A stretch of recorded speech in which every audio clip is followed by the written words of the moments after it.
Keith is a very tough act to follow. I'll try very hard, but I always learn something.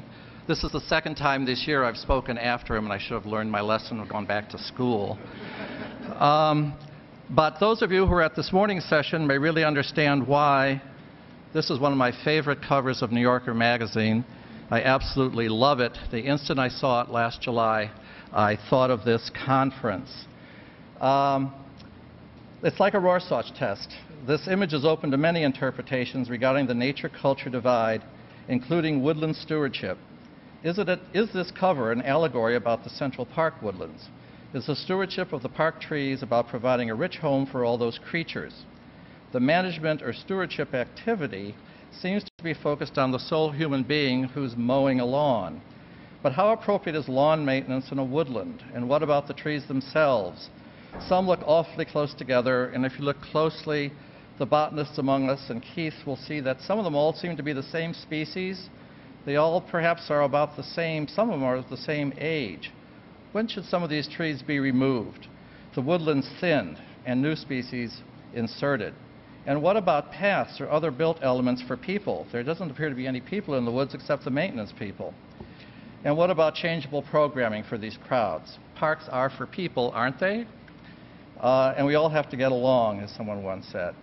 Achieving consensus on these and many other issues concerned with management of historic landscapes and woodlands is important to achieving stewardship. We have to get a consensus.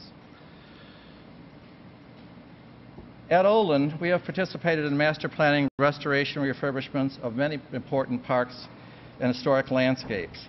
None of the three historic parks I'm going to talk about today, however, had woodlands or woodland restoration or forest per se.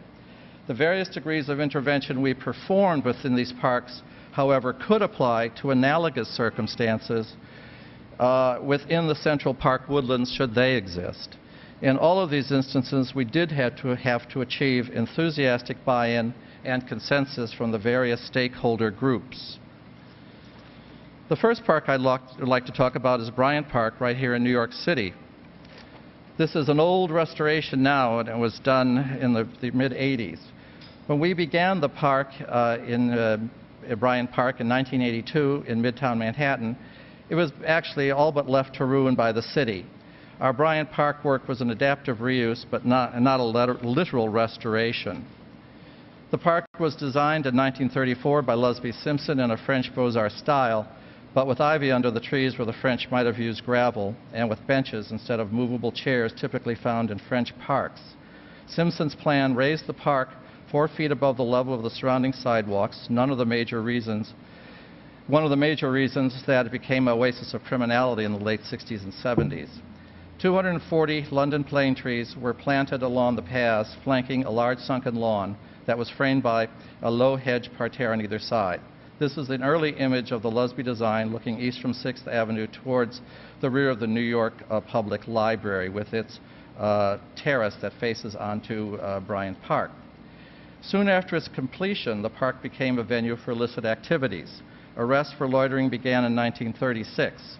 In 1944, a 10 p.m. curfew was imposed. But it wasn't until the 50s that the urban social decay aggravated by the rise of the drug culture that the defects inherent in the Simpson design mushroomed to truly malignant proportions. The park filled with addicts, prostitutes, winos, and derelicts. In an attempt to stop the park's deterioration, the Parks Department began scheduling free entertainments there, as well as concerts and outdoor fashion shows. For the first time, a parks commissioner considered putting in a restaurant in the park in order to attract more mainstream users. But all of these interventions were very piecemeal. Park attendance decreased steadily over the years, as shown in the graph on the left. In 1974, peak lunch hour attendance was 1,300 visitors. By 1980, that number dropped to 700. There was also a fluctuation in use over the day. There was a spike in attendance at lunch, followed by an almost evacuation by 2 p.m. unless you were buying or selling drugs. The map on the right, which is illegible, shows the distribution of illegal and antisocial activity when we started the project. In 1979, the library embarked on a multi-billion-dollar renovation. It also intended to renew Bryan Park as well because the park was considered its backyard. William Hollingsworth Holly White, gave guidance to the library in the form of a 13-page report in which he states that the basic problem with the park is underuse. It had been the problem for a long time. It antedated the invasion of dope dealers and in part induced it. While White was an American urbanist, an organizational analyst, a journalist, and author, he was a conservationist and avid people watcher. He became interested in the quality of the urban environment and began to systematically document what he and his team saw in the streets, plazas, playgrounds, and parks of New York City. He found that empty public spaces were taken over by what he termed undesirables. He found that crowded spaces did not seem to suffer any of the supposed negative effects of overcrowding, but rather were behaving in a most social and convivial way. The central thesis of White's report on Bryan Park was that the solution to the park's problems would be to promote its widest possible use by the public. The report stated that access is the nub of the solution. White proposed a total of 9 improvements for the park, short of recommending it be put down to sidewalk grade. 3 of the more important improvements were remove the shrubbery that blocks views into the park from the surrounding sidewalks, a vegetation issue, and add more stairs and ramps and entries into the park, and open up access to the terrace at the back of the library with new steps. In 1980, the library and the Rockefeller Brothers Fund moved to implement White's recommendation with the creation of the Bryan Park Restoration Corporation. This organization was our client for the project. We incorporated all of Holly White's 9 improvements for the park. This is the plan of the scheme that was finally selected. Note the regular rows of trees that frame the lawn on 3 sides are retained. The canopies are removed in this plan so you can see the ground plane of pavement, steps, and ivy beds. In plan, the refurbished park looks pretty much as it was designed by Lusby, except for the restaurant pavilions at the back of the library and the long beds of perennials flanking the central lawn. Some of the important features of the refurbished plan are the expanded entrance at 6th Avenue at 42nd Street and on a pair of new entrances off of 40th and 42nd Streets. There are new information and vending kiosks, and the original stone restroom pavilions have been refurbished. To the casual observer, however, the park still looked pretty much the same as it had been designed by Lusby, even allowing for the restaurant kiosks and movable chairs and prettier flower beds. This was intervention that was not about radical redesign of the architectural artifact of the park, but radical transformation through programming. This image shows the construction of some of the new granite steps and ramps that were added to increase accessibility from the surrounding sidewalks. The granite balustrades and architectural elements were new but were designed to match the existing and to blend with them seamlessly. As I said, there are some beautiful beds by Lyndon Miller that flank either side of the great lawn and mask the step up to the bosks of sycamore trees that surround the lawn on 3 sides. These are images of the bosks of trees that surround the central sunken lawn. The reason why the park looks so good and is still able to handle the huge number of crowds that come into it is because it has a rigorous maintenance program, and the element of follow-up maintenance is a very important one, obviously. Although it is only 9 acres in size, the park can get crowds of more than 2,000 people for some of its events. To conclude, at Bryan Park, we subtly changed the existing architecture of the park to make the place more visible and accessible and therefore more inviting to the general public. We also used programs for kiosks and changeable events within the historic fabric to continually keep the park lively and fresh. Are there analogous areas of the Central Park woodlands that may also need only very subtle physical modifications, perhaps, but those supplemented with a changing program of relevant events to those park users? The second park I would like to talk about that we worked upon is the Midway Plaisance Master Plan in Chicago, Illinois. The Midway Plaisance is a 300 to 400 foot wide by about 1 mile long park conceived by Frederick Law Olmsted to contain a canal with Venetian gondolas to connect the lagoons of the 2 large parks at either end, Jackson Park on Lake Michigan and Washington Park towards the west, inland. The University of Chicago fronts the Midway on both sides, but in addition to the university, there were 4 or 5 other adjacent neighborhoods that had to be consulted during the master planning process. Plaisance in French loosely translates into something like pleasures taken on the water, hence the gondolas, make no small plans. Monet and Renoir really catch the meaning of the word in a few of their paintings. This was the social milieu that created the Midway Plaisance. Jackson Park on Lake Michigan, the eastern terminus of the Plaisance, was the site of the 1893 Chicago World's Fair, known as the Columbian Exposition. The park was filled with grand and socially and morally uplifting pavilions in opulent neoclassical styles. This is the Grand Central Court. However, when you had enough social and spiritual uplifting and you needed something a little down and dirty, you went to the Midway. The smaller and popular and more populous attractions of the exposition, like beer gardens, the world's first Ferris wheel ride, and the exotic terpsichorean delights of a woman known as Little Egypt, ran down the Midway that had given its name to carnival sideshows ever since. After the fair, the idea was to dig the canal to connect the two parks and to hire the gondolier makers. It all never happened. The Midway Plaisance became a grand, grassy, but boring boulevard. It has a sunken middle lawn panel that feebly recalls the original design intent for a grand canal. The Midway Plaisance master plan effort was a joint commission between the City of Chicago Department of Parks and Recreation and the University of Chicago. Prior to our commencement of our planning efforts, Charles Beveridge, an Olmsted scholar, was hired by the city to look at the Plaisance. He deemed the middle, sunken portion of the Plaisance should remain forever open and sunken, and the parallel rows of trees lining the sidewalks along the street curbs on either side should also remain uninterrupted east to west. The flat street-level grass panels, however, that flank the central sunken space could be dramatically reprogrammed. Imaginative park programming was seen by all the stakeholders as a vehicle to transform the Midway from a great green divide to a pleasant park zipper.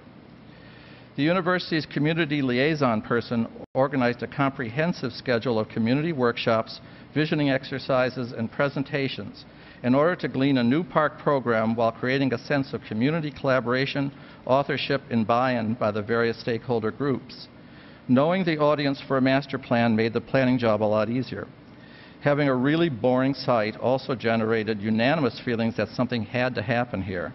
There was no anti-change faction. In working with the communities, we use collage boards such as this in order to stimulate not only imaginations but discussions and conversations about what could happen along the Midway. This particular board was designed to spur a dialogue about the potential for a special children's garden or adventure playground, unlike anything found in the parks close by. The Midway neighborhoods already had great access to Jackson and Washington parks, both of which were filled with a wide variety of active recreation facilities. No one felt that the Midway had to supply any active recreation needs other than maintaining a few of the lawn patches for the University of Chicago intramural sports and a children's summer soccer program that had been in place for years and was very, very successful.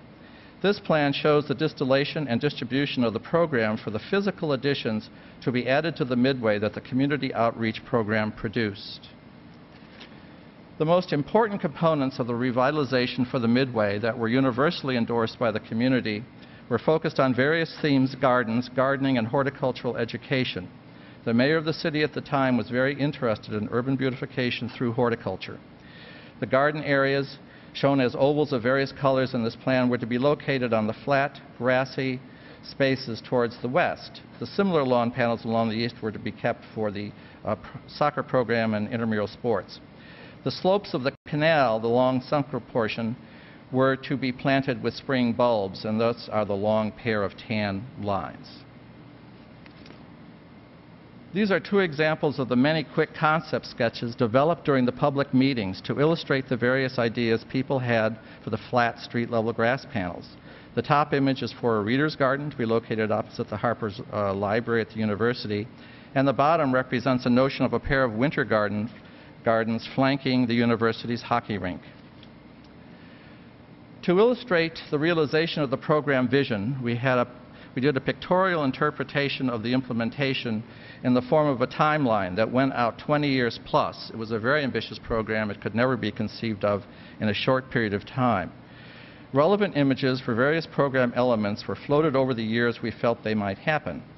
This is a detail of the timeline for the first 5 years or so. It shows a continuation of the intramural sports and kids soccer, but adds a summer film and concert series, a community carnival, and weekly farmers market. The complete timeline graphic was over 12 feet long and 4 feet high. Its visual impact at the final community meeting was instrumental in achieving unanimous consensus for the plan. The city and the university wanted to move on the plan immediately upon its acceptance, and so hired us to design the first 2 gardens of the Midway, the Reader's Garden and one of the winter gardens. The university paid for the gardens. The city was to handle the maintenance. The right-hand view is the image of the Reader's Garden, the first summer after it was initiated. The statue of Linnaeus and the spires of the University of Chicago Harper Library are in the background. The existing curbside rows of street trees that Charles Beveridge decreed to retain now frame the new gardens, replacing the flat lawn panels. The gardens make quite a contrast to the pre-existing lawn panels as shown on the left. The next few images are of the winter garden, with its emphasis on conifers, shrub dogwoods with colorful bark, and perennials and grasses with interesting seed heads that maintain interest all year. There are warm season flowers that fill the gardens in the summertime, but the beds are dominated by the presence of conifers. As a byproduct of their creation, the string of new gardens along the Midway enhance and enrich the habitat for birds, insects, and small mammals, making it a much better natural corridor between the large patches of habitat provided by the 2 large parks at either end. In conclusion, for the Midway Plaisance, we inserted major new landscape elements into an important but uninteresting historic park. The Midway had never realized its designer's original vision because it was never completed. Are there similar areas of the Central Park forest that need a major infusion of new ideas because the original design conception was never fully realized, or the design conception has become very degraded over time? The third and final project I'd like to go over is our winning entry for the competition to redesign the Washington Monument grounds at the Sylvan Theater in Washington, D.C. My partners Hallie Boyce and Skip Graffam headed up our submission for this project, and the credit for the design should go to them and their collaborating architects, Weiss Manfredi. The Sylvan Theater is in the lower left-hand corner of the aerial photograph within the red oval. It's at the foot of the Washington Monument. The site goes from the monument grounds on the mall to the tidal basin and has important views to the Jefferson Memorial at the far side. The Sylvan Theater was built in 1917. As the 20th century progressed, the site was no longer capable of handling the crowds that flocked to the mall and the Washington Monument. Visitor services are inadequate and Visitor services are inadequate and unsightly and incapable of handling the congestion. There's a web of roads, Southwest Independence and Main Avenues, to the south of the site that cut part of the landscape into small parcels, setting up multiple barriers for pedestrians trying to get to the isolated tidal basin. Huge numbers of cars and tour buses park along Independence Avenue and create a wall that destroys the view to Jefferson Monument on the opposite side of the tidal basin. The existing theater ignores the setting at the foot of the Washington Monument. The audience, in fact, turns its back on the monument in order to face the stage. It was the design strategy for the new scheme to capture the monument as a background by raising the grade to face the monument and turn the backs of the audience towards Southwest Independence Avenue. The regrading of the new design respects and retains the axial view between the White House to the north and the Jefferson Memorial to the south. This section shows how the regrading works to give the audience sitting in the Sylvan Grove Amphitheater at the right a view back to the monument, while the monument maintains its longer view out to the tidal basin and the Jefferson Memorial beyond. The stage is the low point in the middle. The regrading also blocks the view to the parked buses from the base of the monument. Note the regrading for the Sylvan Grove Amphitheater is up and over an occupied space that now will house a new ranger station and visitor welcome center. This is an after-dark image showing the performance at the base of the Washington Monument, just visible in the upper left. Sylvan Grove stage is in the middle. The proposed cafe is the glowing crescent just above the stage. The new ranger station and the visitor welcome and education center are glowing below the stepped amphitheater seating that faces the base of the monument. Note the pedestrian bridge over Independence and Main Avenues on the very, very right. The bridge is incorporated into the design to facilitate a safe pedestrian connection over the streets to the tidal basin. In addition to its very ambitious social and cultural program for visitors and theatrical performance enhancements, the program for the Sylvan Theater grounds has equally ambitious goals when it comes to sustainability. These goals are integral with the social and cultural goals. There is an integrated water management strategy for the proposed new development. The botanical and biological systems inherent in the site were considered as well. New planting strategies to enhance habitat for birds and other wildlife were thought about in the context of the site's location on the Potomac portion of the Atlantic Flyway. Plantings were considered not only for their aesthetic value, but also for their biological value as food and habitat for other creatures. Reforesting the site with a varied mix of native trees species was an important dimension of the redesign. In addition to their value for wildlife, a diverse palette of native tree plantings were proposed to provide autumn foliage color to counterbalance the spring displays of cherry blossoms that everyone identifies with the tidal basin. The spirit of Sylvan has been put back into the Sylvan Theater complex. This project envisions dramatic new refurbishments to the Sylvan Theater site to bring it into the 21st century in order to better handle the vast increase in crowds and tour buses that are now on the mall, as well as to deal with contemporary theatrical and musical events. These refurbishments also have a dramatic sustainability and ecological services component that reflects today's sensibilities regarding appropriate natural systems in historic landscapes. Are there similar places within the Central Park Woodland that require upgrades to the original conception and/or require rethinking in terms of how the areas can better provide for amenities and contemporary visitor interests, as well as ecological services, such as stormwater management and improved habitat for wildlife? In conclusion, as I mentioned earlier, clearing for agriculture and the growth of towns and cities in the 19th century removed huge expanses of our native East Coast forest and woodlands. Native vegetation was supplemented with imported hardy species from abroad, many of which thrived here to the detriment of native plant communities and the fauna they supported. With the abandonment of some of the farmland in the 20th century, forest regrew as a mixture of native and exotic species. Where our cities spread in the 19th century and later retreated in the end of the 20th century, there is an exotic vegetation mix, creating distinct urban plant communities that have adapted to these sites that have elevated temperatures, dry but also sometimes very wet, polluted, and nutrient-poor soils, or soils with very strange and unexpected chemistries.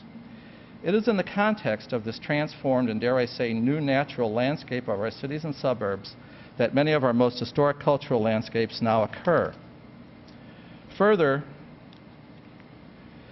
the cultural change from the society we had when the great parks of the 19th and early 20th century were designed to now is equally as great as the change to the natural environment.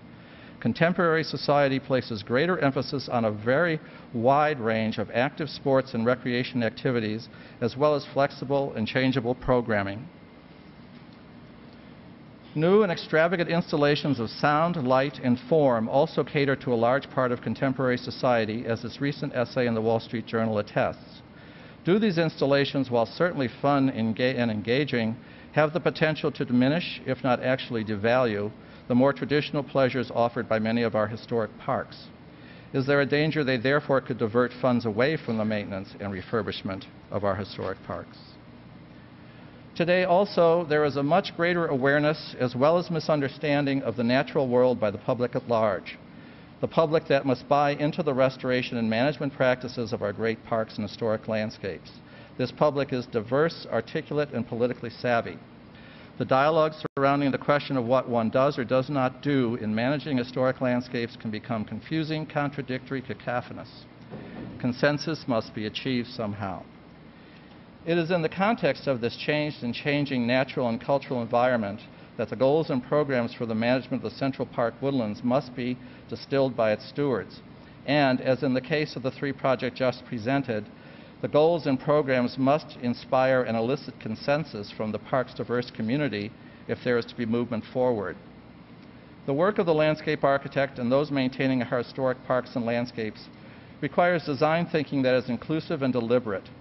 We must consider a very wide client group, Homo sapiens, as well as a myriad of other genus and species that populate our planet and make it worthwhile to live here. As we attempt to address the notion of man in nature, or is it more properly phrased, man of nature, in the 18th century, Alexander Pope exhorted us, consult the genius of the place, he said. I, for one, would surely love to do so, but where exactly is it in our contemporary nature-culture divide? Thank you.